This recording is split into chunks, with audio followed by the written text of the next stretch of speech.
Hi, this is Frank Hennigan with Connecticut Gutter and Exteriors, and I'm here today to talk about ice damming, explain to you what it is, why it happens, and what you can do to remedy ice damming. So here we have a metal roof. It's made of zinc and an aluminum rain gutter below. And this paper towel roll is here to illustrate ice dams. So what happens is, in winter months with snowfall, the gutter builds up with snow, moisture, ice, and eventually fills. And everything cascading off the roof piles up on top of this. And so you get a mound of hardened snow and ice on top of the gutter.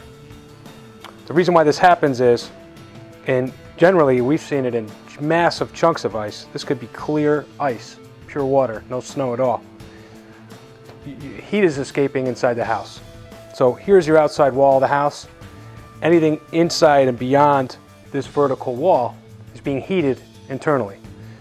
All that heat rises inside the house and escapes, if the house is not well insulated, through the roof. When it does escape, it heats up this metal surface, or in the case of a traditional house, an asphalt shingle surface, just warm enough where the snow melts. Snow melts, it turns to water. This whole area is now heated. The water runs south down the roof towards this chunk of ice, lands on the chunk of ice, and it freezes again. Why does it freeze again? Because now we're beyond the house wall where everything is cold. So this is an ever-growing chunk of ice that's being fed by melting snow off of the roof. This just continues to build and build and build, and you have literally a mound. When this happens, and it gets to this point, this is fairly indicative of how an ice dam size-wise would look on a 5-inch gutter. You're now more snow falls, right? So we have another snow event. You have another foot of snow on the roof. If you're not going on the roof, it's cold out, it's windy out, it's dark out, winter months are dark, it's dangerous. You're not getting on the roof. Snow's sitting there. Everybody's roof has snow on it, no big deal. You're heating your house, you're cranking it up, keeping it warm. More snow melts. Now the water is pooling in this void between the ice dam and the roof. And it can't escape over this hump until it fills up enough to clear the top of this ice cap. So as it pools, it's sitting there, and we know water. Water gets in wherever it needs to get in. It's gonna do some damage. So it's gonna take the path of least resistance. Gravity's pushing down on the water. The water now gets pushed into any opening you might have in the house. You might have rotted fascia. You might have an improperly hung gutter that has a gap on it.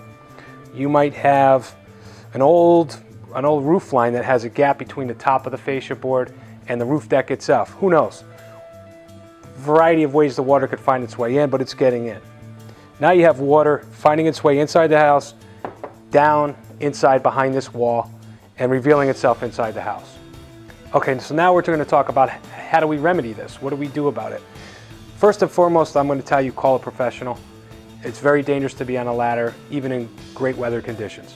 If it's cold out and there's snow on the roof, highly hazardous, highly dangerous. Do not try to attempt this yourself unless you're very nimble and are willing to take risks. If you absolutely must do it yourself, the strategy is to create channels, cut channels into this ice dam.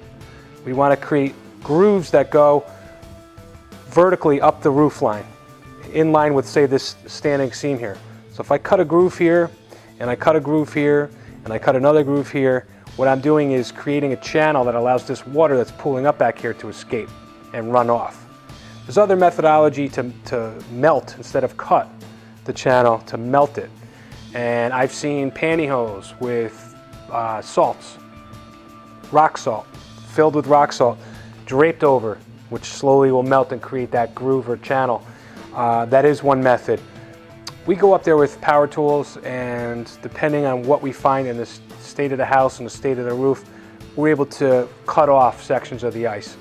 It's dangerous work.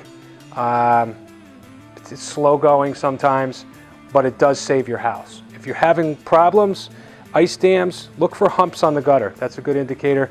But if you're getting water inside the house, act immediately. I've seen houses with hundreds of thousands of dollars worth of damage. Every bedroom has had buckled floors and damaged sheetrock and ceilings. Nightmarish type of work that might take 6 months to get fixed.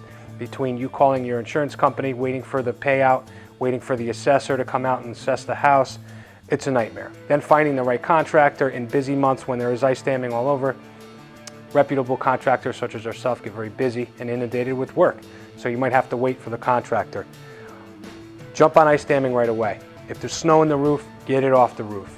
Shovel it yourself, call a contractor like us to get up and remediate snow off the roof.